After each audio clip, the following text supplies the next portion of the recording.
ان الحمد للہ نحمده ونستعینه ونستغفره ونعوذ باللہ من شرور انفسنا ومن سیئات اعمالنا من يهده اللہ فلا مضل له ومن يضلل اللہ فلا هادی له واشهد ان لا الہ الا اللہ وحدہ لا شریک له واشهد ان محمدا عبدہ ورسولہ اما بعد فإن خير الحديث كتاب الله وخير الهدي هدي محمد صلى الله عليه وآله وسلم وشر الأمور محدثاتها وكل محدثة بدعة وكل بدعة ضلالة وكل ضلالة في النار.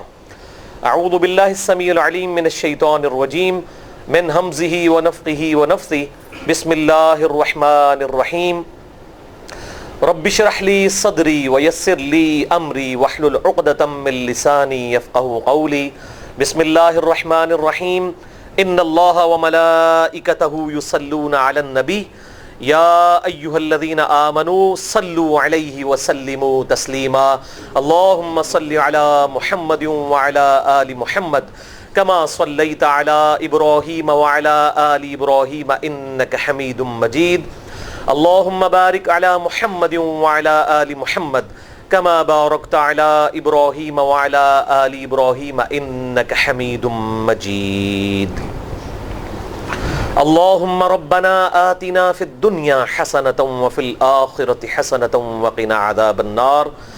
ربنا آتنا من لدنك رحمة وهيئ لنا من أمرنا رشدا. آمین. بھائیو الحمدللہ آج 9 جولائی 2016 کو ہفتے کے دن قرآن کلاس نمبر 222 میں ہم انشاءاللہ تعالی سورۃ الانبیاء کو کنکلوڈ کرنے جا رہے ہیں آیت نمبر 76 سے آنورڈ. اب یہاں سے مختلف انبیاء اکرام علیہم السلام کا ذکر مختصراً ہوگا اور ساتھ ساتھ ان کی دعاؤں کا ذکر ہوگا جو انہوں نے اللہ تعالیٰ کو پکارا اور اللہ تعالیٰ نے ان کی دعائیں قبول کی.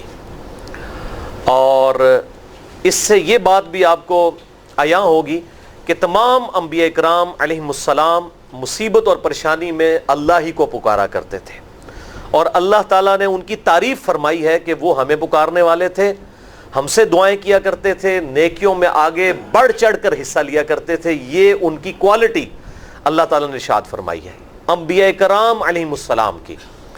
تو باقی لوگ کس کھاتے میں ہیں؟ یعنی انبیاء اکرام علیہم السلام کی فضیلت بھی اس میں ہے کہ وہ اپنے رب سے مانگیں اور اپنے رب کو ہر مصیبت اور پریشانی میں یاد کریں، رجوع اللہ کریں. اور اسی میں انشاءاللہ تعالی انہی دعاؤں میں سے ایک بڑی اہم ترین دعا جو اسماء اعظم میں سے بھی ہے، سیدنا یونس علی نبینا و علیہ الصلاۃ والسلام کی دعا بھی آج انشاءاللہ تعالی آئے گی. لا الہ الا انت سبحانک انی کنت من الظالمین. اس پہ میں انشاءاللہ ڈیٹیل کے ساتھ گفتگو کروں گا چونکہ وہ اسماء اعظم میں سے ہے. اس کے کانٹیکسٹ میں جو احادیث ہیں کراس ریفرنس کے طور پہ وہ بھی انشاءاللہ تعالی میں ان ڈیپتھ ڈسکس کروں گا. بہرحال اب اللہ کا نام لے کر شروع کرتے ہیں سورۃ الانبیاء کی آیت نمبر 76 سے آنورڈ. اعوذ باللہ من الشیطان الرجیم. بسم اللہ الرحمن الرحیم. وَنُوحًا اِذْ نَادَا. اور نوح علیہ السلام کو یاد کرو کہ جب انہوں نے پکارا، من قبل اس سے پہلے، بہت پہلے کی بات ہے، فَاسْتَجَبْنَا لَهُ تو ہم نے ان کی دعا کو قبول فرما لیا، فَنَجَّيْنَاهُ وَأَهْلَهُ مِنَ الْكَرْبِ الْعَظِيمِ اور ہم نے ان کو نجات دی اور ان کے گھر والوں کو. اہل سے مراد ایک تو پرٹیکولر ان کے گھر والے، اہل سے مراد ان کے اسکول آف تھاٹ والے، یعنی جو ان پر ایمان لانے والے تقریباً 78 کے قریب لوگ تھے، ان تمام کو ہم نے نجات دی سوائے ان کی بیوی کے جس کا ذکر سورہ التحریم میں اور باقی صورتوں میں آتا ہے. وَأَهْلَهُ مِنَ الْكَرْبِ الْعَظِيمِ بہت بڑی مصیبت سے، اور وہ اتنا بڑا طوفان آیا کہ اللہ تبارک و تعالیٰ نے اپنے نافرمان لوگوں کو برباد کر کے رکھ دیا. وَنَصَرْنَاهُ مِنَ الْقَوْمِ الَّذِينَ كَذَّبُوا بِآيَاتِنَا اور ہم نے ان کی مدد فرمائی اس قوم کے مقابلے پر جو ہماری آیات کو جھٹلایا کرتے تھے. إِنَّهُمْ كَانُوا قَوْمَ سَوْءٍ بے شک وہ بڑے ہی ناہنجار لوگ تھے. فاغرقناہم اجمعین، تو ہم نے ان سب کو غرق کر کے رکھ دیا. وَلِعَوْذُ بِاللَّهِ تَعَالَى اللہم اجرنا من النار، اللہم اجرنا من النار، اللہم اجرنا من النار. وَدَاوُود، اور داود علیہ السلام، وسلیمان، اور ان کے بیٹے سلیمان علیہ السلام، اذ یحکمان فی الحرث، جب کہ وہ فیصلہ کر رہے تھے اس کھیتی کے بارے میں، اذ نفشت فیہ غنم القوم، کہ جس میں رات کے وقت کسی قوم کی بکریاں چر گئی تھی. اب یہ پورا ڈیٹیل واقعہ جو ہے وہ سورہ صاد میں آتا ہے، جب وہاں پر آئے گا تو میں انشاءاللہ اس کو ڈیٹیل کے ساتھ ڈسکس کروں گا، یہاں پر ہم اس کو سکپ کرتے ہیں. وَكُنَّا لِحُكْمِهِمْ شَاهِدِينَ، اور ہم ان کے فیصلے کا مشاہدہ فرما رہے تھے. ایک فیصلہ حضرت داود علیہ السلام نے کیا اور ان کے بیٹے نے کیا.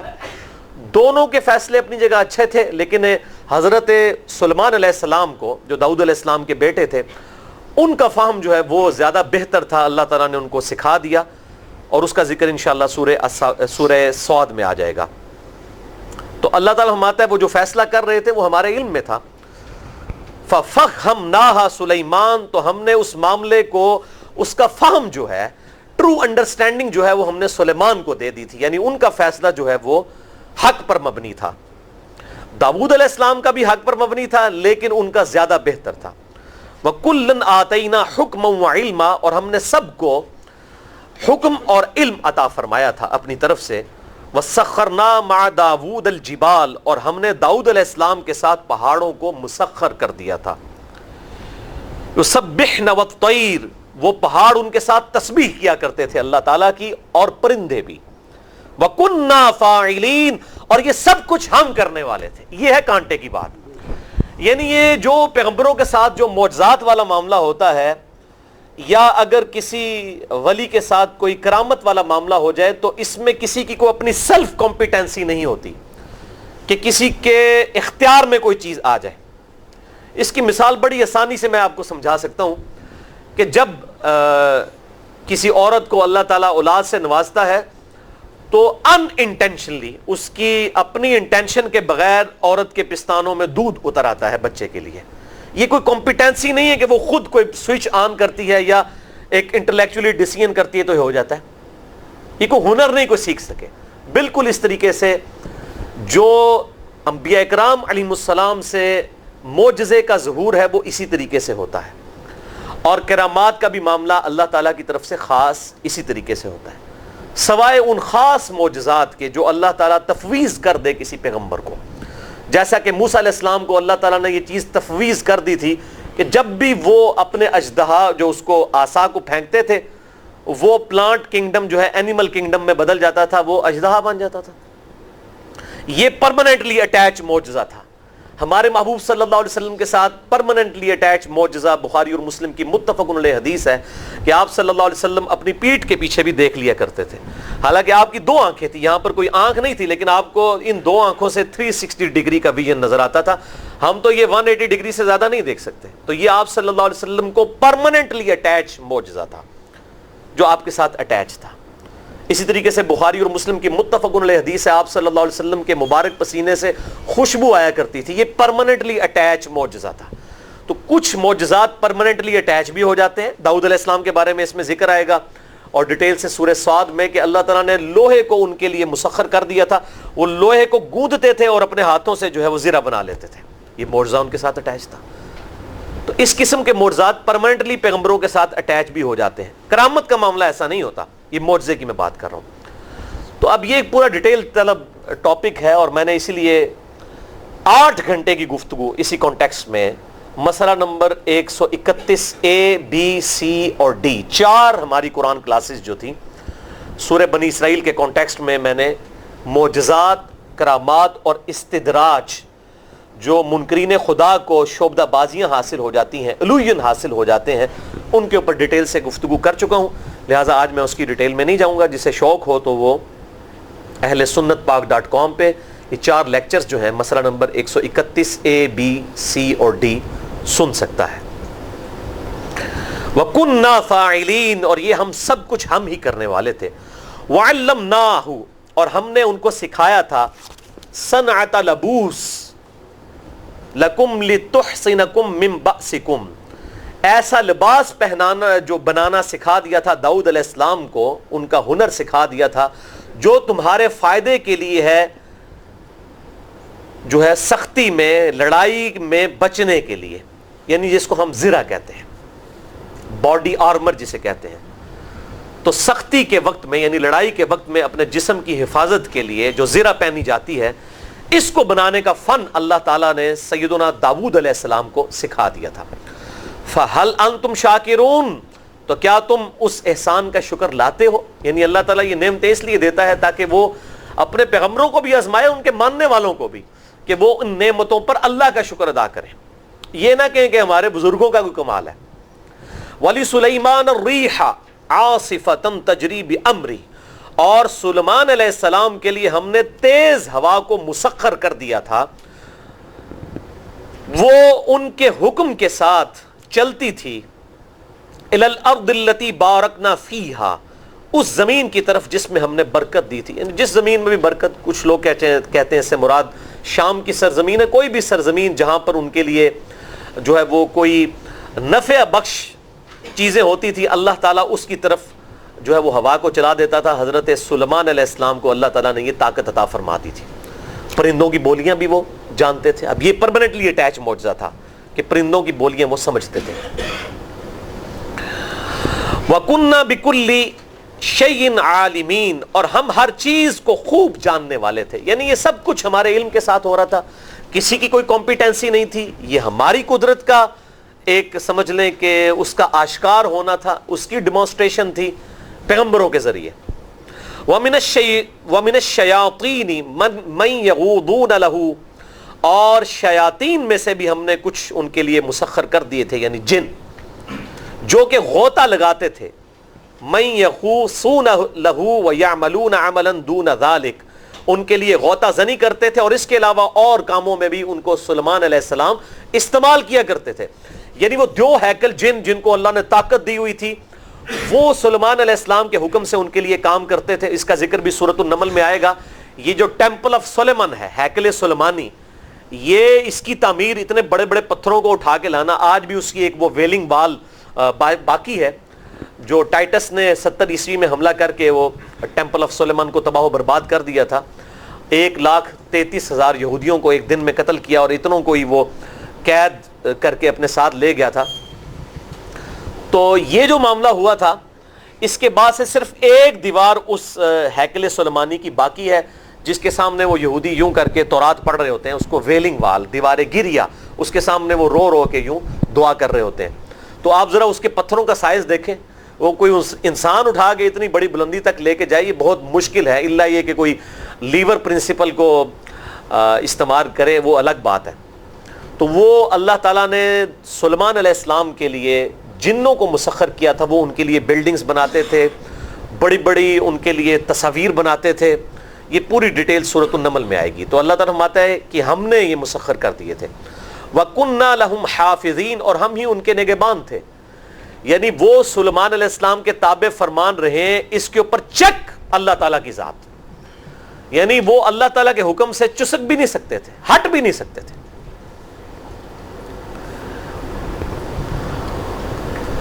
وَأَيُّوبَ، اور ایوب علیہ السلام، اذ نادا ربہ، جب انہوں نے پکارا اپنے رب کو،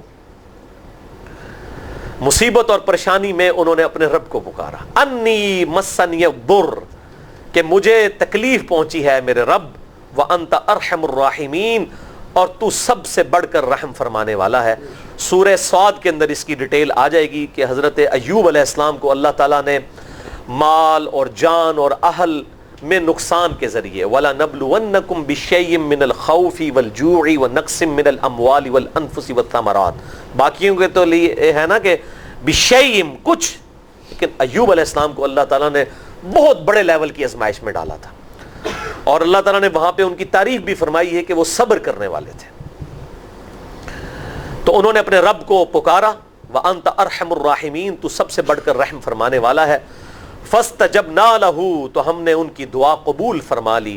فَكَشَفْنَا مَا بِهِ مِنْ ضُرٍّ، اور ہم نے دور کر دی جو ان کے پاس تکلیف آئی ہوئی تھی. ظاہر وہ بھی اللہ کی طرف سے تھی. وَآتَيْنَاهُ أَهْلَهُ، اور ہم نے ان کو اہل عطا فرمائے، ان کو اولاد اور بیویاں عطا فرمائیں، وَمِثْلَهُمْ مَعْهُمْ، اور اس کے مثل اور زیادہ عطا فرما دیے، جو پہلے اللہ نے نعمتیں چھین لی تھی اسے ڈبل عطا فرما دی، رحمتم من عندنا، اپنے پاس سے رحمت، وذکریٰ للعابدین، اور یہ نصیحت ہے عبادت کرنے والوں کے لیے جو اللہ تعالیٰ کے اوبیڈینٹ ہیں، اللہ کے تابع فرمان ہے، واسماعیل، اور اسماعیل علیہ السلام، وادریس، اور ادریس علیہ السلام، وذوالکفل، اور ذوالکفل علیہ السلام۔ اب ان کے بارے میں بعض لوگ کہتے ہیں یہ بودا جو پیغمبر شاید ذوالکفل ہوں، لیکن اس کے بارے میں ہمیں کوئی اس طریقے سے ڈیٹیل نہیں ملتی، اس لیے ہم اس کے اوپر کوئی کلام نہیں کر سکتے۔ کل من الصابرین، یہ سب کے سب صبر کرنے والے تھے، صبر ہی میں ساری قیامت ہے بھائیوں، یہ پورے کا پورا دین جو ہے صبر ہے، ایویں نہیں یہ بات کہی گئی ان اللہ مع الصابرین، اللہ تعالیٰ صبر کرنے والوں کے ساتھ ہے۔ دیکھیں ایک سب سے بڑا صبر ہے مصیبت میں، پریشانی میں، تکلیف آنے پر اللہ کی طرف سے جو اس قسم کی آزمائشیں آئیں اس پہ صبر کرنا اور کہنا انا للہ و انا الیہ راجعون، بے شک یہ جو تکلیف آئی ہے تو ہم بھی اللہ ہی کی طرف سے آئے، ہم نے بھی لوٹ کر اللہ کے پاس جانا ہے، یہ تکلیف آئی تھی تو چلی جائے گی، الٹیمیٹلی اس دنیا سے ایگزٹ تو ہونا ہے، اور پھر آخرت کی ہمیشہ کی کامیابیاں مقدر ہونے والی ہیں اگر دنیا میں آزمائش میں سے ہم صحیح طریقے سے گزر گئے۔ تو انا للہ و انا الیہ راجعون، یعنی یہ پہلی طرح کی تکلیف وہ ہے جو مصیبت پریشانی پہ ہم اللہ تعالیٰ کا شکر ادا کرتے ہیں، اللہ تعالیٰ کی طرف رجوع لاتے ہیں اور کہتے ہیں کہ تکلیف تیری طرف سے آئی تھی، تیری ہی طرف چلی جائے گی، مصیبت اور پریشانی پہ اللہ تعالیٰ کی طرف رجوع لانا، یہ تو ہے پہلی صبر کی قسم۔ دوسری ہے اللہ تعالیٰ کی طرف سے جو فرائض کی پابندی ہے اس پہ بھی صبر کرنا پڑتا ہے، یعنی اب یہ ہم نے گرمیوں کے روزے گزارے، صبر کرنا پڑتا ہے، سردیوں میں فجر کے وقت گرم بسترے کو چھوڑ کر نماز کے لیے جانا، وضو کرنا، صبر کرنا پڑتا ہے، یعنی پورے کے پورا دین صبر ہے۔ رزق حلال کمانے کے لیے صبر کرنا پڑتا ہے، ورنہ تو حرام کما کے بندہ راتوں رات امیر ہو سکتا ہے، لیکن رزق حلال کے لیے صبر کرنا پڑتا ہے۔ تو اللہ تعالیٰ کی طرف سے جو اوبلیگیشنز ہیں، فرائض کی پابندی ہے، ان پہ بھی صبر کرنا پڑتا ہے، یہ دوسری صبر کی قسم ہے۔ اور ایک تیسری صبر کی قسم ہے اللہ تعالیٰ کی طرف سے جو ممانعت کرنے والی چیزیں ہیں، جو منع کی گئی چیزیں ہیں، گناہ ہیں جیسے، ان کے اوپر صبر کرنا، یعنی آنکھوں کو حرام سے بچانے کے لیے صبر کرنا پڑتا ہے، ورنہ تو انسان بد نظری میں مبتلا ہو جائے، بد نگاہی کی عادت پڑ جائے، اس کے لیے بھی صبر کرنا پڑتا ہے۔ تو گناہوں سے بچنے کے لیے صبر، نیکیوں پر استقامت کے لیے صبر، اور تکلیف پر صبر، یہ تین صبر کی اقسام ہیں بڑی بڑی، اور اس میں بہت بڑی بشارت ہے، ان اللہ مع الصابرین، اللہ تعالیٰ بے شک صبر کرنے والوں کے ساتھ ہے۔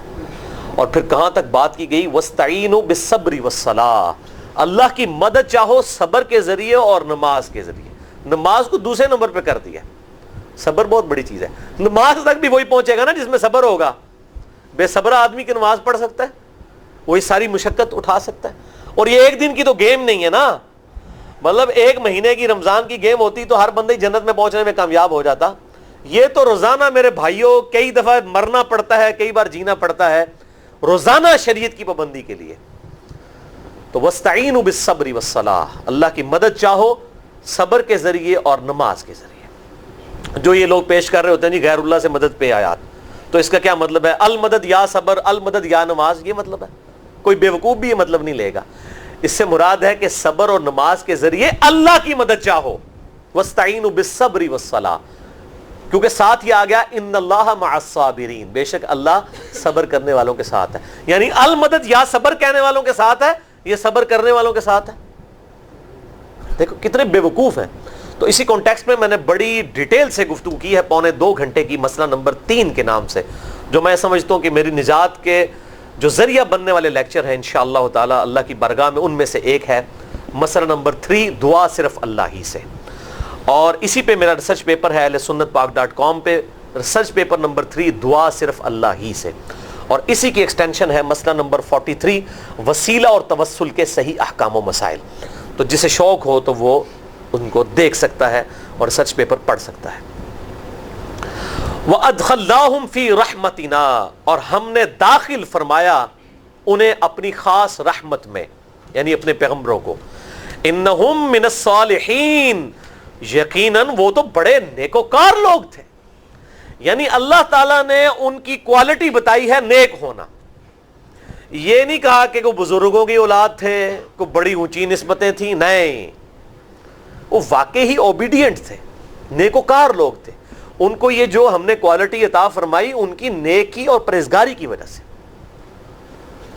اور یہ جو ہم نے ان کو مرتبہ عطا فرمایا ان کے گاڈ کو ٹرو رسپانس کرنے کی وجہ سے.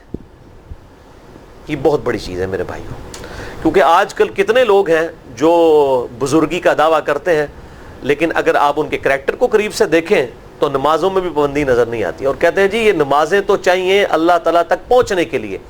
جو لوگ پہنچ چکے ہیں ان کو تو نمازوں کی ضرورت نہیں ہے. تو اس کا مطلب ہے کہ آپ کے بزرگ پہنچے ہوئے ہیں اور پیغمبر نہیں پہنچے ہوئے تھے. نعوذ باللہ من ذالک. آپ یہ ٹرینڈ لوگوں کو دینا چاہتے ہیں. تو جب کسی کی مت ماری جائے تو اس قسم کی وہ بے وقوفی پر اور گستاخی پہ مبنی باتیں کرتا ہے. تو انبیاء ہمارے لیے میرے بھائیوں آئیڈیل ہیں، کوئی بزرگ بابا آئیڈیل نہیں ہے. انبیاء کرام علیہ السلام آئیڈیل ہے. پورے قرآن کا مقدمہ اس پہ قائم ہے. میں چیلنج کرتا ہوں کہ پورے قرآن میں مجھے کوئی یہ دکھائے کہ انبیاء کرام علیہ السلام کے علاوہ کسی کو آئیڈیل کہا گیا ہو. یہ ضرور ہے کہ تعریف کی گئی ہے اور کہا گیا کہ اجتماعی طور پر جو اللہ کے نیک بندے ہیں صراط الذین انعمت علیہم، ان کے راستے کی طرف، لیکن اس میں بھی کہا گیا اہدنا الصراط المستقیم، اے اللہ ہمیں سیدھے راستے کی طرف رہنمائی عطا فرما، راستوں کی طرف نہیں. یہاں تو سارے بزرگوں نے اپنے راستے اپنے سلسلے بنائے ہوئے ہیں. راستہ ایک ہی ہے، امام کائنات سید الاولین والآخرین شفیع المذنبین رحمت للعالمین سیدنا و مولانا امام اعظم محمد رسول اللہ صلی اللہ علیہ وسلم کا مبارک راستہ. اس لیے میں کہتا ہوں کہ اگر انبیاء کے بارے میں عقیدہ کلیئر کرنا ہے تو سورۃ الانبیاء پڑھیں کہ انبیاء کے بارے میں کیا عقیدہ ہونا چاہیے. اللہ تعالیٰ نے واضح طور پر ارشاد فرما دیا. اب بھائیو اگلی دو آیات بڑی اہم ترین ہیں، اور ان میں ہی وہ شہرا آفاق دعا آنے جا رہی ہے جسے ہم آیت کریمہ بھی کہتے ہیں. بہت بڑا وظیفہ سیدنا یونس علی نبینا و علیہ الصلوۃ والسلام کے حوالے سے. وَذَنُّونَ، اور یاد کرو اس مچھلی والے کو، اذ ذهب مغاضبا، جب وہ چل دیا غضبناک ہو کر اپنی امت پر. فظن، اور اس نے گمان کیا، أَلَّن نَقْدِرَ عَلَيْهِ، کہ ہم اس پر کوئی گرفت نہیں فرمائیں گے. لیکن گرفت پھر اللہ نے فرما دی، مچھلی کے پیٹ میں رہنا پڑا. اس کا ڈیٹیل ذکر جو ہے وہ سورہ یونس میں بھی گزرا ہے، اور اس کے بعد پوری ڈیٹیل سورہ الصافات میں آئے گی کہ یونس علیہ السلام نے الٹیمیٹم دیا اپنی قوم کو کہ بھئی یہ ٹائم ہے، یا تو ایمان لے آؤ ادروائز عذاب آ جائے گا. اب جب وہ ٹائم گزر گیا تو یونس علیہ السلام نے یہ خود ہی ایزیوم کیا، اجتہاد کیا. اجتہاد تھا ان کا. اس سے آپ کو پتہ چلے گا پیغمبر کا بھی اجتہاد جب تک اللہ انڈورس نہ کرے وہ ایکسیپٹیبل نہیں ہے. یہ تو بزرگ بابوں کے اجتہاد بتا رہے ہیں نا. تو انہوں نے اجتہاد کیا کہ اب وقت تو گزر چکا ہے، ان پہ عذاب آ جائے گا، اور جب عذاب آتا ہے تو اللہ تعالیٰ پیغمبر اور اس کے ساتھیوں کو وہاں سے نکال لیتا ہے. لیکن ساتھ ایک شرط بھی ہوتی ہے کہ وحی کا انتظار بھی کیا جاتا ہے. لیکن یونس علیہ السلام نے اللہ کی وحی کا انتظار نہیں کیا. اجتہاد ان کا کسی حد تک ٹھیک ہی تھا کہ اب فیصلہ تو ہو ہی جانا ہے، لیکن جن کے رتبے بلند ہوتے ہیں ان سے ایکسپیکٹیشن بھی اس طرح کی ہوتی ہے کہ وہ خود اس طرح کے ڈیسیژن نہ کریں. اور انہوں نے گمان کیا کہ اگر کوئی ایسا مسئلہ ہوا تو اللہ مجھ پہ گرفت نہیں کرے گا، جس کا ذکر ہے یہاں پر. فَظَنَّ أَن لَّن نَقْدِرَ عَلَيْهِ، اور انہوں نے گمان کیا کہ ہم ان پہ گرفت نہیں کریں گے. لیکن گرفت تو کی اللہ تعالیٰ نے، کیونکہ ان کا رتبہ بلند تھا. انہوں نے وحی کا انتظار کیوں نہیں کیا؟ تو یہ ان کا ایک سمجھ لیں ان کی طرف سے ڈیبٹ تھا، ان کی امت کے حق میں کریڈٹ بن گیا. وہ تو چلے گئے. اب جب عذاب کے آثار نمایاں ہوئے، سورہ یونس میں آتا ہے کہ کبھی ایسا نہیں ہوا کہ کسی قوم پہ اللہ کا عذاب آ جائے اور وہ ٹل جائے سوائے قوم یونس کے. اور وہ یونس علیہ السلام کا ڈیبٹ امت کے حق میں کریڈٹ بن گیا. وہ تقریباً 1,00,000 کے قریب لوگ تھے، اس سے بھی کچھ زیادہ، جو سورہ یونس میں آتا ہے. وہ سب کے سب سجدے میں گر پڑے، گڑ گڑانا شروع کر دیا، یا اللہ معاف کر دے. اللہ تعالیٰ نے عذاب ٹال دیا، اور پھر اللہ تعالیٰ نے ان کے ذریعے توحید کی دعوت کو عام کیا. لیکن یونس علیہ السلام جو وہاں سے چلے گئے تھے سمندری سفر پہ، سورہ یونس میں تھوڑا ذکر ہے، سورہ الصافات میں زیادہ ڈیٹیل ذکر آئے گا پارہ نمبر 23 کے اندر. وہاں پر پھر جب وہ کشتی میں بیٹھے طوفان آ گیا. کشتی والوں کا یہ طریقہ کار تھا کہ جب اس طریقے سے کبھی کشتی جو ہے وہ بھنور میں پھنس جاتی ہے طوفان میں تو وہ کوڑا ڈالا کرتے تھے، اور جس کے نام کا کوڑا نکلتا تھا اس کو سمندر میں ڈال دیتے تھے کہ اس کی قربانی دینی پڑے گی، یقیناً کوئی ایسا شخص ہے جس نے کوئی غلطی کی ہے. تو اب وہاں پر بھی یہ بات ہوئی کہ بھئی کوئی شخص ہے جو اپنے آقا کی اجازت کے بغیر یہاں پر آیا ہوا ہے، کوئی غلام بھاگ کے آیا ہے. 3 دفعہ کوڑا نکالا، تینوں دفعہ، یہ تورات میں ڈیٹیل آتی ہے، قرآن پاک میں بھی اس کوڑے کا ذکر ہے سورہ الصافات کے اندر. تینوں دفعہ کوڑا سیدنا یونس علیہ السلام کے نام نکلا. یونس علیہ السلام نے کہا ٹھیک ہے سوٹ دو ان منو. انہوں نے پکڑ کے ان کو سمندر میں پھینک دیا. اللہ کا کرنا ہوا کہ ایک بہت بڑی مچھلی اس نے ان کو نگل لیا. اور قرآن میں آتا ہے کہ مچھلی نے نگل لیا، لیکن کتنے دنوں کے لیے رہے وہ ہمیں تورات میں اس کی ڈیٹیل ملتی ہے کہ 3 دن اور 3 رات تک سیدنا یونس علیہ السلام مچھلی کے پیٹ میں رہے. تو آپ کو تورات میں جونا ان کا نام ملے گا، جونا پیغمبر، پروفٹ جونا. 3 دن 3 رات تک. اب مچھلی کے پیٹ میں نہ کوئی لائٹنگ، اور پھر پیٹ میں بدبو کتنی ہوگی، میدے سے ہی سارا تعفن آتا ہے نا. یہاں پہ وہ آیت کریمہ کا وہ کہتے ہیں 1.25 لاکھ دفعہ آیت کریمہ، حالانکہ اس کی تو کوئی مطلب 1.25 لاکھ دفعہ کہ یہ تو چلتے پھرتے وظیفہ کرنا ہے. میں انشاءاللہ حدیث بھی اسی کانٹیکسٹ میں بتاؤں گا. اور وہ کہتے ہیں جناب بڑے پاک صاف ہو کے بیٹھے ہیں آپ نے جناب وہ خوشبو لگانی ہے کہ بڑا گرم وظیفہ ہے. اور بھائی جنہیں پڑیا ہوا ہے انہیں تے سب تو بدبودار جگہ تے پڑیا ہوا ہے مچھلی کے پیٹ میں 3 دن اور 3 رات تک. سورہ الصافات میں آتا ہے پھر اس مچھلی کو اللہ کی طرف سے حکم ہوا، انہوں نے دعا مانگی. یونس علیہ السلام نے، یہ آگے ذکر آئے گا، اس کی برکت سے اللہ نے ان کی غلطی معاف کر دی اور ان کو جو ہے وہ اس مچھلی نے پھر سمندر کے کنارے پر پھینک دیا. اچھا اس میں ایک اور بات کر دوں کہ انبیاء کرام کے جو اس قسم کی اجتہادی غلطیاں ہیں اور لغزشیں، تو یہ عصمت انبیاء کا جو عقیدہ پبلک میں مشہور ہے نا کہ نبی سے کوئی غلطی ہو ہی نہیں سکتی، یہ عقیدہ باطل ہے. نبی سے گناہ نہیں ہوگا. اجتہادی غلطی اور لغزشیں قرآن بھرا پڑا ہے، قرآن کا انکار کرتے. تو میں نے اس کانٹیکسٹ میں 3 گھنٹے کی گفتگو ریکارڈ کروا دی ہے، مسئلہ نمبر 88A اور 88B، عصمت انبیاء کے عقیدے پہ شبہات کا تحقیقی جائزہ.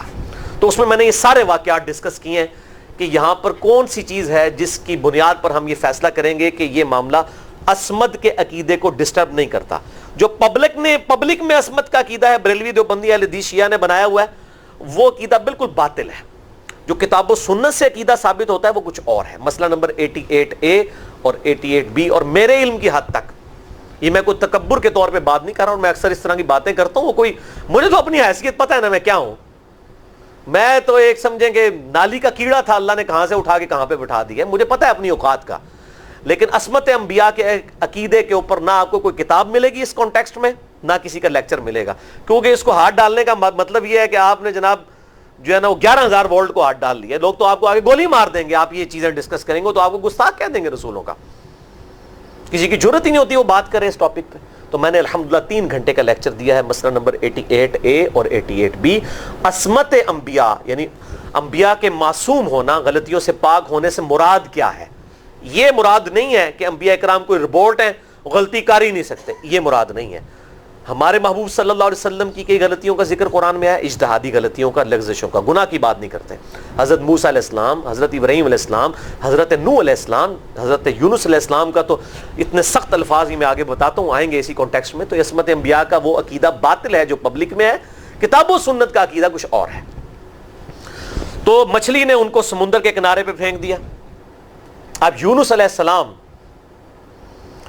ظاہر ہے کہ ان کا جسم بھی کافی حد تک گل سڑ چکا تھا اس حوالے سے کہ جسم کے اوپر جو ہے وہ چمڑی وغیرہ جو ہے ڈسٹرب ہو چکی تھی. اللہ تعالیٰ نے ایک بڑی کوئی کدو کی یا کسی اور سبزی کی بیل ان پر اگار دی چھاؤں کے لیے اور خوراک کا بندوبست کیا، یعنی وہ دوبارہ سے آپ سمجھیں ان کا جسم اگنا شروع ہوا اس حوالے سے کہ وہ ٹھیک ہوئے اور اللہ تعالیٰ نے ان کو اس جو پریشانی تھی اور مصیبت جو آزمائش کی شکل میں ان پر آئی تھی اس سے نجات دی الحمدللہ. تو اللہ تعالیٰ فرماتا ہے کہ وہ پھر ہمیں پکارا نا ان اندھیروں میں، فنادا فی الظلمات، اس نے ہمیں اندھیروں میں پکارا. اللہ الہ الا انت سبحانک، لا الہ الا انت سبحانک، نہیں ہے کوئی معبود سوائے تیرے اور تو تو پاک ہے اللہ، تو تو غلطی کر ہی نہیں سکتا. انی کنت من الظالمین، بے شک میں ہی خطا کار ہوں، میں ہی ظلم کرنے والا ہوں، میں ہی غلطی کرنے والا ہوں. اب اللہ تعالیٰ کو یہ الفاظ اتنے پسند آئے کہ اللہ تعالیٰ نے ساتھ ہی فرما دیا فاستجبنا لہ، پس ہم نے ان کی پکار کو سن لیا، وَنَجَّيْنَاهُ، اور ہم نے ان کو نجات دی، من الغم، غم میں سے. اتنا بڑا غم یعنی آپ کو بندہ بھی نہیں بچا سکتا. مچھلی کے پیٹ میں کون ڈھونڈے گا؟ سمندروں کی گہرائیوں میں اس زمانے میں، چلو آج کل کوئی ڈیٹیکٹر لگا لے وہ الگ بات ہے، لیکن وہ بھی اگر اللہ تعالیٰ کی طرف سے ہو تو آپ ڈھونڈ نہیں سکتے. یاجوج ماجوج کو کوئی نہیں ڈھونڈ سک رہا، ان کا ذکر بھی آگے آ جائے گا. دجال بھی اسی روئے عرض پہ ہے، کوئی ڈھونڈ نہیں سکتا. جو چیزیں اللہ نے پردے میں رکھی ہیں ان کو آپ ڈیٹیکٹ تو فزیکل وہ چیزیں کر سکتے ہیں جن کا تعلق ان فزیکل فینومینا آف نیچر کے ساتھ ہے. تو اللہ تعالیٰ کہتا ہے ہم نے ان کو غم سے نجات دی، وَكَذَلِكَ نُنْجِي الْمُؤْمِنِينَ، اور ہم یوں ہی نجات دیا کرتے ہیں اہل ایمان کو. یعنی اہل ایمان میں سے بھی کوئی اگر اس دعا کے ذریعے ہماری طرف متوجہ ہوگا ہم ان سے نجات دیں گے. یعنی یونس علیہ السلام وہ واحد پیغمبر ہیں میرے علم کی حد تک جن پر اللہ تعالیٰ نے اتنی سخت گرفت فرمائی ہے. اور کس قدر اللہ تعالیٰ کا اس معاملے میں جلال ہے وہ سورہ الصافات کی آیت نمبر 143 اور 144 میں آتا ہے. فَلَوْلَا أَنَّهُ كَانَ مِنَ الْمُسَبِّحِينَ، اگر یونس علیہ السلام ہماری تسبیح نہ کرتے مچھلی کے پیٹ میں، لَلَبِثَ فِي بَطْنِهِ إِلَى يَوْمِ يُبْعَثُونَ، تو وہ بالضرور رہتے اسی مچھلی کے پیٹ میں اس دن تک جس دن مردوں کو قبروں سے اٹھایا جائے گا. یعنی اللہ تعالیٰ فرماتا ہے یہ 3 دن اور 3 رات جو انہوں نے تکلیف کاٹی نا، اگر وہ لا الہ الا انت سبحانک انی کنت من الظالمین نہ پڑھتے تو قیامت تک مچھلی کے پیٹ میں رہتے. اندازہ کریں، یعنی وہ مچھلی کا پیٹ یونس کی قبر بن جاتا. یعنی اللہ تعالیٰ کو کتنا سخت عذاب تھا. اور اس دعا نے اللہ کا جلال کیسا ٹھنڈا کیا. اللہ تعالیٰ ماتا ہے جب اس نے پکارا ہم نے اس کو نجات دے دی. وَكَذَلِكَ نُنْجِي الْمُؤْمِنِينَ، اور ہم نجات دیتے ہیں اہل ایمان کو بھی اس طریقے سے. یعنی یہ اوپن لیسنس دے دیا اللہ تعالیٰ نے کہ اس دعا کے ذریعے جو ہماری طرف متوجہ ہوگا ہم اس کو نجات دیں گے. اسماء اعظم میں سے اللہ کے جو بڑے بڑے اسماء ہیں جن کے ذریعے دعا قبول ہوتی ہے، ٹاپ لسٹ جو اسماء اعظم میں سے اگر جو دعائیں ہیں ان میں ٹاپ آف دا لسٹ یہ دعا ہے، لا الہ الا انت سبحانک انی کنت من الظالمین.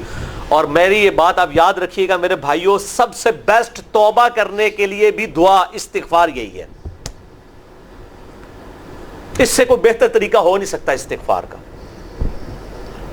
آپ دیکھیں اللہ تعالیٰ کی کوالٹی کو کس طریقے سے انہوں نے اپنے لیے جو ہے وہ ذریعہ بنایا نجات کا. کہتے ہیں نا وہ کسی کے انسٹنکٹ پہ بات کرنا، کسی کی جبلت پہ. انہوں نے اللہ تبارک و تعالیٰ کی ایک خاص کوالٹی تھی جس کے ساتھ انہوں نے اللہ کی طرف دعا کی. وہ کیا؟ بڑی انٹلیکچوئل دعا ہے. لا الہ الا انت، اے اللہ تیرے سوا کوئی معبود نہیں ہے. یہ توحید کو پہلے نمبر پہ لے گئے. انت سبحانک، اے اللہ تو تو پاک ہے، تو تو غلطی کر ہی نہیں سکتا کیونکہ تو تو پاک ہے. انی کنت من الظالمین، میں تو انسان ہوں، میں تو غلطی کروں گا. اب جب اللہ تعالیٰ کو آپ اس طریقے سے کہیں گے اللہ تیرے کو تو غلطی نہیں ہوندی، میں تو بندہ آنا تو غلطی تو کراں گا، کیا زبردست انداز ہے اللہ کو پکارنے کا. اس پہ پھر نجات ہی ملنی تھی نا. اللہ تعالیٰ کی وہ کوالٹی انہوں نے ذکر کی ہے، اللہ میں تو بندہ ہوں نا تو غلطی کروں گا نا، تجھ سے تو غلطی نہیں ہونی، تو تو پاک ہے، غلطی تو میں نہیں کرنی ہے نا، تجھ سے تو ہو نہیں سکتی، جب میں کر بیٹھا ہوں تو معاف کر دینا. بہترین دعا ہے واللہ، بہترین استغفار ہے. اور صحیح بخاری اور مسلم کی متفق علیہ حدیث ہے، جب آپ تشہد میں بیٹھو تو درود شریف کے بعد جو اپنے رب سے چاہو مانگو، اس میں یہ دعا بھی آپ اپنے اوپر لازم کریں. یہ اسماء اعظم میں سے ہے. اپنی دعاؤں میں اس دعا کو کریں. دعا کی قبولیت کے لیے یہ آپ سمجھیں اللہ تعالیٰ کی طرف سے کیٹالسٹ ہے، جسے ہم وہ کیمسٹری میں کہتے ہیں کیٹالسٹ، کیمیکل ریئیکشن کو تیز کرنے والا. یہ کیٹالسٹ ہے. لا الہ الا انت سبحانک انی کنت من الظالمین. اور مجھ سے اکثر لوگ ای میلز پہ بھی، فون کالز پہ بھی سینکڑوں میں میری روزانہ ای میلز ہوتی ہیں. اکثر لوگ یہ دعائیں پوچھتے رہتے ہیں, جی کوئی وظیفہ بتائیں, جی اولاد نہیں ہو رہی, اولاد کی طرف سے پریشان ہیں, روزگار سیٹ نہیں ہو رہا, بچہ کوئی کسی قابل نہیں ہو رہا, اور گھر میں مصیبت ہے, پریشانی ہے, اس قسم کی بیماری ہے, کوئی وظیفہ بتائیں. تو میں ان کو ٹاپ آف دا لسٹ جو وظیفے بتاتا ہوں نا, ان میں سے ایک یہ وظیفہ ہے. بل اس حوالے سے میں نے ایک الگ سے بھی لیکچر ریکارڈ کروا دیا ہے, مسئلہ نمبر 82 کے عنوان سے, اہل سنت پاک.com پر اسماء اعظم اور دعا کی قبولیت اور دعا کے جو آداب ہیں اس کانٹیکسٹ میں تقریباً 1.25 گھنٹے کی گفتگو ہے. مسئلہ نمبر 82, جسے شوق ہو تو وہ دیکھ سکتا ہے. بل یہاں پر میں 3 وظیفے ایسے بتاؤں گا انشاءاللہ جو ٹاپ آف دا لسٹ 3 وظائف ہیں مصیبت اور پریشانی میں تکلیف دور کرنے کے لیے, سنت وظائف آپ صلی اللہ علیہ وسلم کی طرف سے تعلیم فرمائے ہوئے. ان میں سے پہلا وظیفہ یہی جس کا قرآن میں بھی ذکر آ گیا کہ جو ان الفاظ کے ساتھ ہمیں پکارے گا, اللہ تعالیٰ فرماتا ہے کذالک ننجی المؤمنین, ہم اہل ایمان کو بھی نجات دیں گے اس طریقے سے, صرف یونس کو نہیں, اہل ایمان کو بھی. چنانچہ اسی کانٹیکسٹ میں پہلا وظیفہ ہے یہ لا الہ الا انت سبحانک انی کنت من الظالمین کا. لیکن اس سے پہلے میں ایک امپورٹنٹ بات کروں دعا کے حوالے سے کہ دعا کی قبولیت کا ایک پروٹوکول بھی ہے. ویسے تو آپ مسئلہ 82 دیکھیں گے, اس میں نے اور باتیں بھی کی ہیں, ٹاپک دوسری طرف چلا جائے گا, لیکن انصاف ہے کہ میں اس چیز کو بھی ایڈریس کروں. جامعہ ترمذی میں صحیح سند کے ساتھ یہ حدیث موجود ہے, انٹرنیشنل نمبر کے مطابق 593 نمبر حدیث ہے, اور یہ حدیث مشکات میں آپ کو پہلی جلد میں درود شریف والے چیپٹر میں بھی مل جائے گی. اور مشکات کو میں نے ڈکلیئر کیا ہے مشکات از دا انسائکلوپیڈیا آف حدیث, یعنی آپ کو جتنی حدیثیں اسکیٹرڈ فارم میں ملیں گی کتب ستہ اور اس سے بھی باہر 13 کتابوں میں, مشکات میں آپ کو مل جائیں گی. میں نے اسی لیے مشکات پہ پورا لیکچر ریکارڈ کروا دیا ہے, مسئلہ نمبر 111B کے عنوان سے مشکات المصابیح کا مکمل تعارف, وہ ضرور دیکھیں. یعنی مشکات 3 جلدوں میں آپ لے لیں تو انسائکلوپیڈیا آف حدیث آپ کے پاس آ گیا. 6294 احادیث ہیں, اور اس میں چونکہ احادیث کی تکرار نہیں ہے تو کتب ستہ اس کے علاوہ بھی 12-13 کتابیں جو ہیں اس میں کور ہیں, اس میں بھی یہ حدیث موجود ہے. جامعہ ترمذی میں انٹرنیشنل نمبر کے مطابق 593 نمبر. سیدنا عبداللہ ابن مسعود رضی اللہ تعالیٰ عنہ کہتے ہیں کہ ایک دفعہ میں آپ صلی اللہ علیہ وسلم کی موجودگی میں نماز پڑھ رہا تھا, اور سیدنا ابو بکر اور عمر رضی اللہ تعالی عنہما وعلیہم السلام وہ بھی وہاں پہ موجود تھے. میں نماز کے جب یعنی کہ تشہد میں بیٹھا, میں نے اللہ کی حمد کی, التحیات للہ والصلوات والطیبات, اس کے بعد درود پڑھا, اور اس کے بعد میں نے دعا مانگنا شروع کی تو آپ صلی اللہ علیہ وسلم نے ارشاد فرمایا سل تعطا سل تعطا, مانگ تجھے دیا جائے گا, مانگ تجھے دیا جائے گا. یعنی جو درود شریف اور ذکر کے ذریعے متوجہ ہوتا ہے اللہ تعالیٰ اس کی دعا قبول کرتا ہے. اور پھر ابن مسعود ادھر ہی روایت کرتے ہیں, ساتھ ہی جامعہ ترمذی میں دوسری حدیث ہے صحیح سند کے ساتھ کہ ایک شخص آیا, اس نے جو ہے وہ نماز کے دوران حمد و درود کے بغیر ڈائریکٹ اللہ سے مانگنا شروع کر دیا. تو جب وہ فارغ ہوا آپ صلی اللہ علیہ وسلم نے اسے بلا کر کہا کہ سائل تو نے مانگنے میں جلدی کی, تجھے چاہیے کہ جب دعا مانگنے لگے پہلے اللہ کی حمد بیان کر, پھر مجھ پر درود پڑھ, اور پھر اللہ کی طرف متوجہ ہو. اور اس حدیث میں آتا ہے کہ ایک اور شخص آیا, یعنی ابن مسعود وہ خود تھے, اور اس نے اللہ کی حمد اور درود کے ذریعے دعا مانگی تو آپ صلی اللہ علیہ وسلم فرمایا سل تعطا سل تعطا, مانگ تجھے دیا جائے گا, مانگ تجھے دیا جائے گا. درود شریف پہ میں الگ سے بھی لیکچر دے چکا ہوں, مسئلہ نمبر 56 کے عنوان سے 2 گھنٹے کی گفتگو ہے. درود شریف کے صحیح فضائل اور صحیح احکام و مسائل بڑی ڈیٹیل کے ساتھ ہر اینگل سے درود شریف کے حوالے سے آپ کو وہ سمجھ لیں کہ انسائکلوپیڈیا ہے وہ لیکچر, مسئلہ نمبر 56 اہل سنت پاک.com پہ.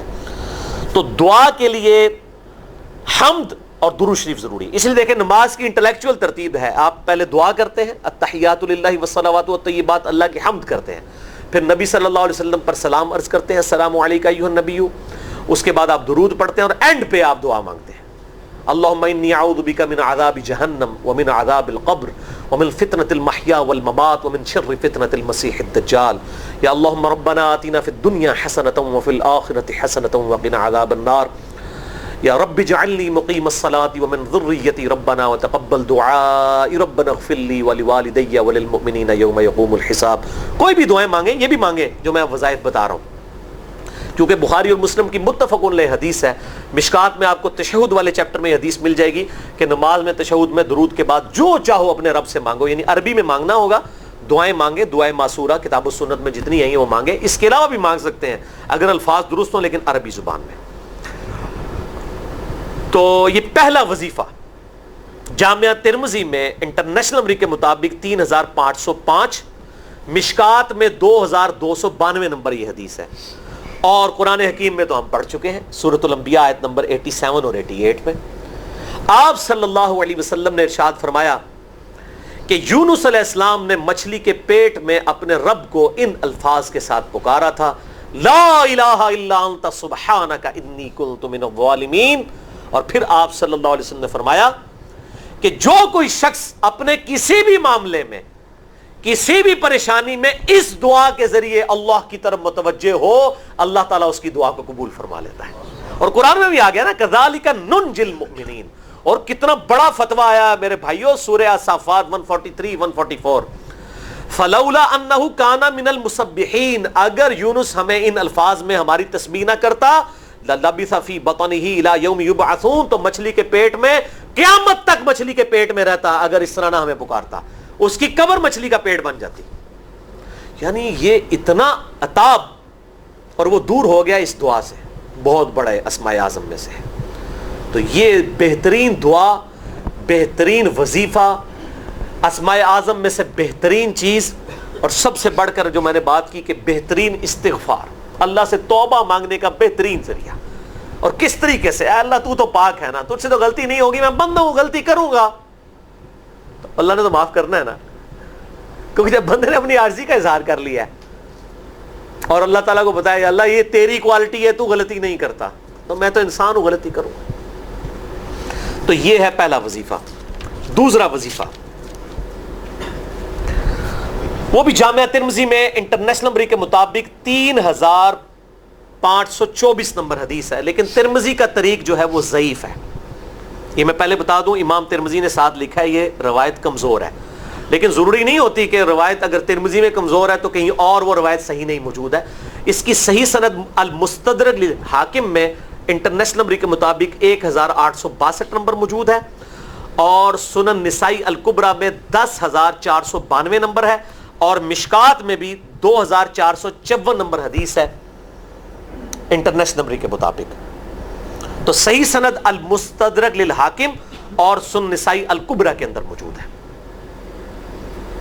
اور وہ وظیفہ ہے انس ابن مالک کہتے ہیں اور سعد ابن ابی وقاص کہتے ہیں رضی اللہ تعالی عنہما وعلیہم السلام کہ آپ صلی اللہ علیہ وسلم کو جب کبھی کوئی تکلیف یا پریشانی پہنچتی تو آپ صلی اللہ علیہ وآلہ وسلم ہمیشہ ان الفاظ میں اپنے رب کو پکارا کرتے ہیں، یا حی یا قیوم برحمتک استغیث، اے خود سے زندہ ہر چیز کو تھامنے والے، میں تیری رحمت کے ساتھ تیری مدد کا سوال کرتا ہوں.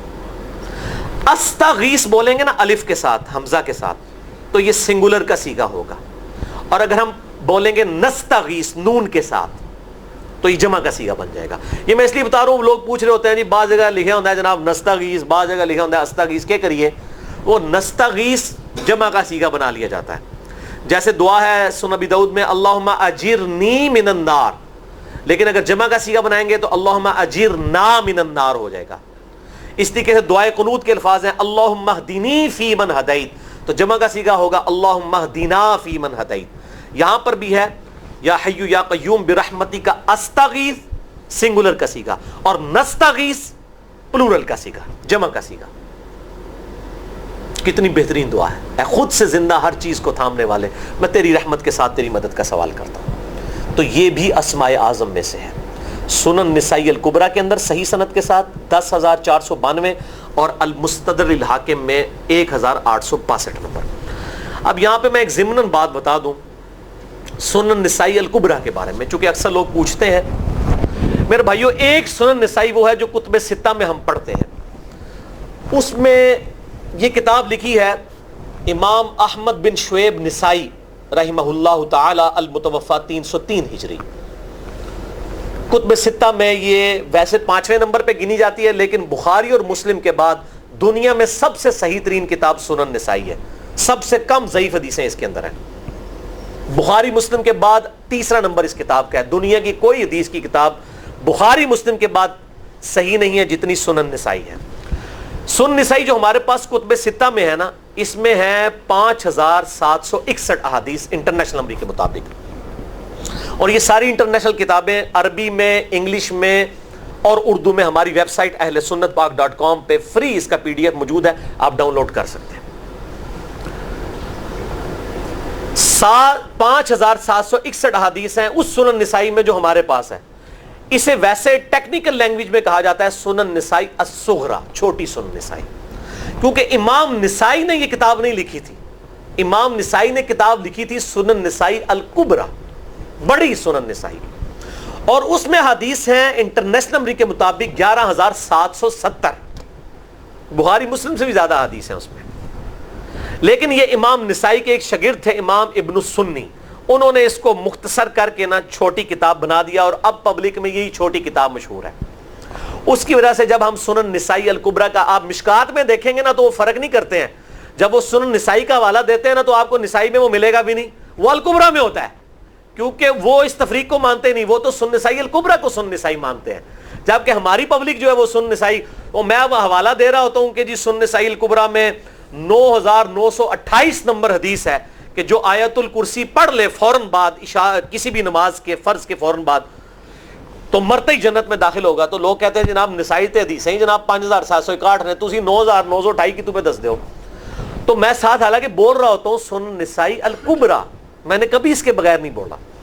تو الکبری سے آپ کا دماغ تو کام کرنا چاہیے. الکبری کیوں بول رہا ہے ساتھ؟ کوئی یہ صغرا بھی ہے جس کی یہ الکبری ہے بڑی، اور ہمارے گرین کارڈ میں یہ وظیفہ لکھا ہوا ہے الکبری کے ساتھ.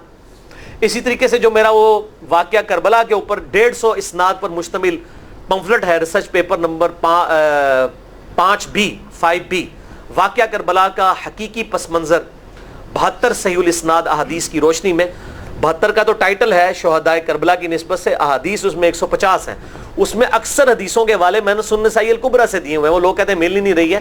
تو میرے بھائی وہ سنن نسائی الکبری آپ کے پاس ہوگی تو آپ کو ملے گا نا. تو سنن نسائی الکبری الگ سے وہ اصل کتاب ہے، اس میں سے سنن نسائی الصغری بنائی گئی ہے. اسی سنن نسائی الکبری کا چیپٹر ہے خصائص علی، جس میں 194 حدیث ہیں سیدنا مولا علی رضی اللہ تعالیٰ عنہ علیہ السلام کی شان میں. امام نسائی نے ناسبیوں کے خلاف وہ کتاب کا وہ چیپٹر لکھا، وہ خصائص علی چیپٹر ہے سنن نسائی الکبری کا. اس طریقے سے فضائل صحابہ بھی امام نسائی کی جو کتاب ہے وہ بھی اسی کتاب کا چیپٹر ہے. اسی طریقے سے عمل الیوم واللیلہ، صبح و شام کے جو اذکار ہیں وہ چیپٹر بھی اسی سنن نسائی الکبری میں سے ہے. اسی میں یہ وظیفہ ہے کہ جو آیت الکرسی فرض نماز کے فوراً بعد پڑھتا ہے تو مرتے ہی جنت میں داخل ہوگا. میں نے اس کتاب کے اس چیپٹر کا حوالہ نہیں دیا، وہ الگ سے بھی چیپٹر چھپا ہوا ہے، جس طرح خصائص علی الگ سے ہے، فضائل صحابہ الگ سے ہے. خصائص علی تو ہمیں ہماری ویب سائٹ پہ بھی موجود ہے اہلسنتپاک.com پہ. فضائل صحابہ بھی اردو ترجمے اور تحکیم کے ساتھ چھپ چکی ہے. اور یہ عمل الیوم واللیلہ، دن رات کے جو اذکار ہیں، یہ بھی الگ سے عربی میں چھپی ہوئی ہے. تو میں اس کا حوالہ نہیں دیتا، میں سنن نسائی الکبری کا کہتا ہوں 9928 آیت الکرسی کا وظیفہ. تو یہ سنن نسائی الکبری کا میں نے حوالہ دیا ہے یا حی یا قیوم برحمتک استغیث 10492 صحیح طریقہ ہے. بعض اوقات کسی ایک کتاب میں ضعیف، ترمذی کا اس کا طریق جو ہے وہ ضعیف ہے. سنن نسائی الکبری اور المستدرک للحاکم کا طریق جو ہے وہ بالکل صحیح ہے. جس طریقے سے سنن ابی داؤد اور سنن ابن ماجہ میں کتاب النکاح چیپٹر میں حدیث ہے، اگر میں سجدہ جائز سمجھتا تو بیویوں کو کہتا کہ اپنے خامدوں کو سجدہ کریں اس حق کے سبب جو اللہ نے ان کو دیا ہے. تو ابو داؤد اور ابن ماجہ کی روایت ضعیف ہے. اس میں شریک القاضی مدلس ہیں اور ان سے روایت کر رہے ہیں، اور مدلس کی ان والی روایت سما کی تصریح کے بغیر ضعیف ہوتی ہے. لیکن ہم اس حدیث کو صحیح کہتے ہیں کیونکہ اس سما کی تصریح سنن البہیقی کے اندر موجود ہے الکبری میں. تو ہم پھر اس کی بنیاد پہ کہتے ہیں چونکہ وہاں پر صحیح لہٰذا اس کو ہم کہتے ہیں شواہد کی بنیاد پہ صحیح. یہ میں آپ کو ٹیکنیکل چیزیں بتا رہا ہوں. یہ وہ چیزیں جو آپ کے کئی وہ جو بڑے بڑے علماء پڑھ کے فارغ ہوتے ہیں ان کو بھی یہ باتیں نہیں پتہ ہوتی ہیں. وہ کہتے ہیں جناب آپ کتوں پڑھے ہو، اور میں کہنا پائی میرے آئنسٹائن تے نیوٹن نو کسی مدرسے تو پڑھنے کی ضرورت نہیں ہوتی. نیوٹن 8ویں کلاس ہی نسیا ہوا ہے. آج نیوٹن ہوتے PhD ہوتی فزکس تھی. مجھے غامدی صاحب کا جملہ یاد آیا. ان سے کسی نے پوچھا کہ یہ جو روایتی علماء ہیں اور مولانا مودودی آپ ان کو کیسے دیکھتے ہیں؟ ان کا روایتی علماء جو ہیں یہ تو مدرسوں کے اسٹوڈنٹس اور فارغ التحصیل ڈگری ہولڈر ہیں. اور مودودی صاحب جو ہیں ان کی مثال تو آئنسٹائن اور نیوٹن والی ہے، ان کے اوپر پی ایچ ڈیز ہوتی ہیں، یہ گاڈ گفٹڈ صلاحیتیں ہوتی ہیں۔ ان مدرسوں کی آؤٹ پٹ مودودی صاحب اور ڈاکٹر اسرار، ڈاکٹر ذاکر نائک اور احمد دیدار صاحب تو نہیں ہو سکتے، یہ گاڈ گفٹڈ صلاحیتیں ہوتی ہیں۔ تو میں اس لیے ساتھ ساتھ کلیئر کر رہا ہوں تاکہ یہ جو ایمبیگوٹیز آتی ہیں اس حوالے سے وہ کلیئر ہو جائیں۔ بہرحال یہ دوسرا وظیفہ ہو گیا۔ اب تیسرا وظیفہ جو ہے کمال وظیفہ، صحیح بخاری میں موجود ہے، انٹرنیشنل نمبر کے مطابق 4563 نمبر۔ ابن عباس رضی اللہ تعالی عنہما کہتے ہیں وعلیہم السلام، وہ کہتے ہیں کہ سیدنا ابراہیم علیہ السلام کو جب آگ میں پھینک رہے تھے نا، تو ابراہیم علیہ السلام نے اس وقت کہا تھا حسبنا اللہ ونعم الوکیل، ہم نے اللہ ہی پر بھروسہ کیا اور وہی بہتر کارساز ہے۔ اور تمہارے نبی صلی اللہ علیہ وسلم کو بھی جب مصیبت اور پریشانی آتی تھی وہ بھی پڑھا کرتے تھے حسبنا اللہ ونعم الوکیل، ہم نے اللہ ہی پر بھروسہ کیا اور وہی بہتر کارساز ہے۔ اس کے اندر وہ شعر جو بنا دیا نا، نعم المولا و نعم النصیر، ویسے الگ سے آیت ہے، لیکن یہ شعر نہیں بنانا، بس اتنا ہی وظیفہ ہے، حسبنا اللہ و نعم الوکیل۔ اور یہ جو انہوں نے کہا کہ نبی صلی اللہ علیہ وسلم بھی یہ کہتے تھے، اس کا ذکر الحمدللہ قرآن میں بھی موجود ہے، اس سے بھی بڑھ کر سورہ آل عمران کی 173 نمبر آیت میں ہے کہ جب نبی صلی اللہ علیہ وسلم اور اہل ایمان کو یہ خبر پہنچی کہ کافر ان کے خلاف سازشیں کر رہے ہیں، تو نبی اور اہل ایمان نے پکارا حسبنا اللہ و نعم الوکیل۔ تو حسبنا اللہ و نعم الوکیل قرآن کی آیت بھی ہے، اور یہ ہے وہ آیت، وظیفہ قرآن میں آیا ہوا ہے، یہ آل عمران 173 اور صحیح بخاری 4563۔ اور مجھے بڑا وجد آیا کہ ابراہیم علیہ السلام کو جب آگ میں پھینکنے لگے تھے، انہوں نے اس وقت اللہ کو ان الفاظ کے ساتھ پکارا حسبنا اللہ و نعم الوکیل۔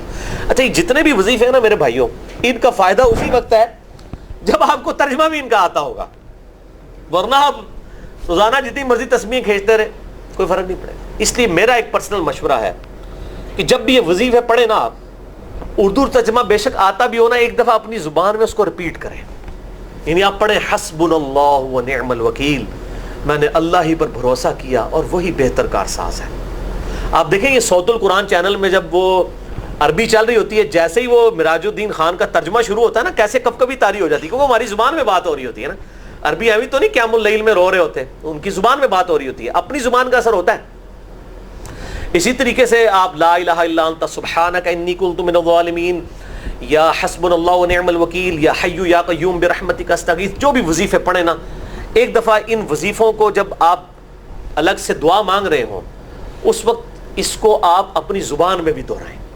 اور اس کے لیے کوئی تسبیح نہیں کھینچنے کی ضرورت کہ آپ نے اتنے 100 دفعہ پڑھنا ہے، تسبیح تو ویسے ٹھیک ہے، وہ آپ استعمال کر سکتے ہیں، لیکن آپ چلتے پھرتے اٹھتے بیٹھتے ہر وقت جس حالت میں بھی، اور صحیح مسلم میں حدیث ہے کہ یہ جو وظائف ہیں ان کے لیے تو کوئی وضو بھی کیا، غسل بھی پروٹوکول نہیں ہے۔ ام عائشہ کہتی ہیں نبی صلی اللہ علیہ وسلم حالت جنابت میں بھی اللہ کو یاد کر لیا کرتے تھے، صحیح مسلم میں حدیث موجود ہے، جنابت والے چیپٹر میں ہر حال میں اللہ کو یاد کرتے تھے۔ اور جو قرآن میں بھی دعائیں یا اذکار آئی ہیں نا، جب آپ حالت جنابت میں بھی اس کو کریں گے نا تو اس پہ قرآن کا حکم نہیں لگے گا۔ تو جامعہ ترمذی اور ابو داؤد میں جو حدیث ہے کہ حضرت علی کہتے ہیں نبی صلی اللہ علیہ وسلم کو حالت جنابت کے علاوہ کوئی اور حالت قرآن پڑھنے سے مانے نہیں ہوتی تھی، تو اس سے مراد قرآن کی تلاوت ہے۔ اگر قرآن کی دعائیں جیسے ہیں بسم اللہ الرحمن الرحیم، یہ بھی تو قرآن ہے، سبحان اللہ بھی تو قرآن ہے، الحمدللہ بھی تو، یہ اذکار جو ہے نا، جب آپ اذکار کی نیت سے پڑھ ہوں گے پھر یہ قرآن نہیں شمار ہوں گے، ذکر شمار ہوں گے، اور اس کے لیے نہ وضو پروٹوکول ہے اور نہ غسل کا ہونا ضروری ہے، ہر حال میں اللہ کو یاد کریں۔ یونس علیہ السلام نے کتنے یاد کیتا ہے؟ فی الظلمات، مچھلی کے پیٹ میں، جہاں نہ کوئی اگربتی تھی اور تعفن پھیلا ہوا تھا اور اندھیرا ہی اندھیرا تھا، یہاں پہ وہ جناب کس طرح وہ روشن کرتے ہیں، پھر 1.25 دفعہ پڑھواتے ہیں۔ یعنی میں بتا رہا ہوں آدھا سچ بڑا خطرناک ہوتا ہے، یعنی آیت کریمہ کی اصلیت تو موجود ہے کتاب و سنت میں، لیکن آدھا جو سچ جھوٹ ساتھ ملا لیا نا، اس کی وجہ سے سارا بیڑا غرق کر دیا ہوا۔ اور بجائے یہ کہ لوگوں کو یہ وظیفہ بتایا جائے کہ اٹھتے بیٹھتے چلتے پھرتے اللہ کو ان الفاظ میں یاد کریں، اس کو انہوں نے کوئی اور ہی رنگ دے دیا ہوا ہے اور اس کو 1.25 دفعہ ختم اور پتہ نہیں کیا کچھ بنا دیا ہوا ہے۔ تو یہ 3 وظائف تھے بڑے اہم اس حوالے سے، اور میں نے اس کو ضروری سمجھا کہ میں یہ ضرور بتا دوں تاکہ لوگ اس پہ ایجوکیٹ ہوں، ان وظائف کو کریں۔ اور مسئلہ نمبر 82 میرا الگ سے میرے بھائیوں ریکارڈ ہے، مسئلہ نمبر 82 اسماء اعظم اور دعا کی قبولیت سے متعلق جتنی بھی چیزیں ہیں میں نے اس میں بڑی ڈیٹیل کے ساتھ الحمدللہ کئی اور وظائف بھی بتائے ہیں، لیکن اب وہ اتنے وظائف کوئی جمع کرنے کی ضرورت نہیں ہے. موٹے موٹے 3 وظیفے جو بتا دیے انہی کو اگر کوئی لے لے اپنی دعاؤں میں انہی وظائف کو کرے تو اللہ تبارک و تعالی ہر معاملے میں جو ہے وہ انشاءاللہ تعالی کفایت فرمانے والا ہے. ابھی آیات تو اور بھی باقی ہیں لیکن میرا خیال ہے اپنی گفتگو کو اسی پہ کنکلوڈ کرتے ہیں. ٹائم دیکھیں کتنا ہوا ہے آپ کی اس پہ گھڑی پہ، میں نے تو آج نوٹ بھی نہیں کیا. 55 منٹ. ہاں ٹھیک ہے، 55 منٹ کا تقریباً درس ہوتا ہے. تو آج سے ہم نے یہ اللہ کا نام لے کے اللہ تعالیٰ جزائے خیر دے فرحان بھائی کو. ایک تو فرحان بھائی ہمارے یہ ویب سائٹ والے ہیں، ایک دوسرے فرحان بھائی بھی ہیں کہ انہوں نے یہ ڈیجیٹل ریکارڈنگ الحمدللہ شروع کر دیا. آج ہماری پہلی تھی. اللہ تعالیٰ استقامت دے. بڑی لوگوں کی ڈیمانڈ تھی اس حوالے سے، حالانکہ ہمیں بڑے تردد سے گزرنا پڑ رہا ہے. اور دیکھ لیں یہ پہلی تکلیف تو میرے پہ آئی کہ مجھے اب ٹائم ہی نہیں پتا. وہ لیپ ٹاپ کے ویب کیم پہ جب ریکارڈنگ ہوتی تھی تو گھڑی چل رہی ہوتی تھی. تو اب یہ مجھے آپ نے اشارہ کر دیا کرنا جی اتنے منٹ رہ گئے ہیں تاکہ میں اس کا اندازہ کر لیا کروں. تو یہ الحمدللہ ڈیجیٹل ریکارڈنگ شروع ہو گئی ہے. اس کا فائدہ یہ ہے کہ یہ ریکارڈنگ آپ ٹی وی چینل پہ بھی چل سکتی ہے، یعنی ہائی کوالٹی ریکارڈنگ ہے اور اس کا فائدہ ہے. میں تو ویسے اس کے حق میں نہیں تھا، میرے خیال میں تو آواز صحیح ریکارڈ ہو رہی ہو چاہے ویب کیم پہ بھی ہوئی ہو کافی ہے. ابھی تک جو دنیا میں اتنی دعوت پھیلی ہے الحمدللہ لاکھوں لوگوں تک، یعنی میں حیران ہوں کہ الحمدللہ اس وقت اردو زبان میں جس طریقے سے ہماری دعوت سوشل میڈیا کے ذریعے پہنچی ہے الحمدللہ، اور دنیا میں تقریباً 40 سے 60% تک کہہ لیں اس دوران کہ لوگ جو ہیں وہ اردو زبان سے واقفیت رکھتے ہیں الحمدللہ مسلمان. تو یہ بہت بڑا ایک ذریعہ ہے اور اللہ نے پہنچائی ہے اسی ایچ ڈی کے بغیر پہنچائی ہے. اب بھی پہنچانی تھی لیکن اب چونکہ لوگوں کی بار بار ڈیمانڈ ہے اور پھر لوگ اس قسم کی وہ پھر بات بھی کرتے ہیں جناب آپ اپنی مرضی کرتے ہیں اور پھر وہ میری وہ طبیعت کی سختی کو سمجھتے ہیں. حالانکہ جو مجھے پرسنلی جانتے ہیں میری تو انتہائی مزاحیہ اور جولی قسم کی طبیعت ہے. یہ ذرا لیکچر کا پروٹوکول ڈیفرنٹ ہوتا ہے اور ظاہر قرآن کی بھی طبیعت سخت ہے. میں ڈاکٹر سرار صاحب کے بارے میں آپ کو بتاؤں، ڈاکٹر سرار صاحب کو میں نے کبھی ہنستے ہوئے نہیں دیکھا کسی ویڈیو میں، لیکن جب میں پرسنلی ان کو ملا تو اتنی نرم دل ان کی طبیعت، میں حیران ہو گیا یار یہ وہی ڈاکٹر سرار صاحب ہے. تو بعض کا گفتگو کا پروٹوکول کچھ اور ہوتا ہے، پھر مجبوری ہوتی ہے. یہ جو جب بندہ اس پوری کیفیت سے گزرتا ہے پھر اس کو پتہ چلتا ہے کہ یہ معاملات کیا چل رہے ہوتے ہیں. تو یہ آج ہماری گفتگو جو ہے وہ حضرت یونس علیہ السلام کی دعا کے اوپر اور سورۃ الانبیاء کی آیت نمبر 88 کے اوپر مکمل ہوئی. انشاءاللہ اگلی دفعہ ہم سورۃ الانبیاء کو کنکلوڈ کریں گے اور حضرت زکریا علیہ السلام، حضرت یحییٰ علیہ السلام، اسی طریقے سے اور انبیاء کرام علیہ السلام، یاجوج ماجوج کا بھی ذکر آئے گا، پھر قرب قیامت کے اندر ان کا کھلنا، اور اسی طریقے سے قیامت کی جو بڑی خبر آنے والی ہے، اور پھر اس سورت کی اہم ترین آیت، کیونکہ سورۃ الانبیاء جو ہے یہ انبیاء سے ریلیٹڈ ہے. انبیاء کا ذکر ہو رہا ہو تو یہ کیسے ممکن ہے کہ اللہ اپنے محبوب کا ذکر نہ کرے صلی اللہ علیہ وآلہ وسلم. تو قرآن حکیم کی سب سے عظیم ترین آیت، اللہ کے محبوب صلی اللہ علیہ وسلم کی سب سے بہترین تعریف والی آیت، وہ سورۃ الانبیاء کی ہی آیت ہے 107 نمبر، وَمَا أَرْسَلْنَاكَ إِلَّا رَحْمَةً لِّلْعَالَمِينَ. اور اے محبوب صلی اللہ علیہ وسلم ہم نے آپ کو نہیں بھیجا مگر رحمت بنا کر سب جہان والوں کے لیے. یہ بہت بڑی بات ہے میرے بھائیو، رب العالمین اور رحمت للعالمین. تو یہ بہت اہم ترین آیت ہے. اس آیت پہ میں گھنٹوں بول سکتا ہوں، اور چونکہ میں اس پہ بھی الگ سے گفتگو کر چکا ہوں، میں اس کو بس سرسری طور پہ ذکر کروں گا. مسئلہ نمبر 100 کے نام سے میری ایک گفتگو ہے، وہ 100 نمبر، اور وہ سورہ التوبہ کی جب آیت آئی تھی نا، لقد جاءکم رسول من انفسکم عزیز علیہ ما عنتم حریص علیکم بالمؤمنین رؤوف الرحیم، کہ نبی صلی اللہ علیہ وسلم اہل ایمان پر ان کی جانوں سے بڑھ کر حق رکھتے ہیں اور ان کے لیے حریص ہیں، ان سے بڑھ کر حریص ہیں ان کے لیے. اس کانٹیکسٹ میں نے لیکچر ریکارڈ کرایا تھا، وہ مسئلہ نمبر 100 ہے، نبی صلی اللہ علیہ وسلم کی اپنی امت سے محبت کا بیان. اس میں نے آیات اور بخاری اور مسلم سے اتنی حیران کن احادیث بیان کی ہیں. یعنی عموماً تو لوگ بیان کرتے ہیں کہ ہمیں اپنی نبی سے کیسے محبت ہونی چاہیے، وہ الٹ ٹاپک ہے کہ نبی کو ہم سے کیا محبت ہے، اپنی امتیوں سے کیا محبت ہے. وَمَا أَرْسَلْنَاكَ إِلَّا رَحْمَةً لِّلْعَالَمِينَ. تو اس کانٹیکسٹ میں نے یہ والی آیت بھی اس لیکچر میں مسئلہ نمبر 100 میں کور کی ہے، لہٰذا میں اس کی ڈیٹیل میں نہیں جاؤں گا. اس کے بعد انشاءاللہ سورہ حج بھی اگلی دفعہ شروع ہو جائے گی ہماری. اللہ تعالیٰ سے دعا ہے جو حق بات میں نے کہی اللہ تعالیٰ ہمارے دلوں میں راسخ فرمائے. اگر جذبات میں میرے منہ سے کوئی غلط بات نکل گئی تو اللہ تعالیٰ ہمارے دلوں سے محف کر دے. ہمیں کتاب و سنت کی تعلیمات پر عمل کر کے دوسرے بھائیوں تک پہنچانے کی توفیق عطا فرمائے. سبحانک اللہم و بحمدک، اشہد ان لا الہ الا انت، استغفرک و اتوب الیک، وما علینا الا البلاغ المبین.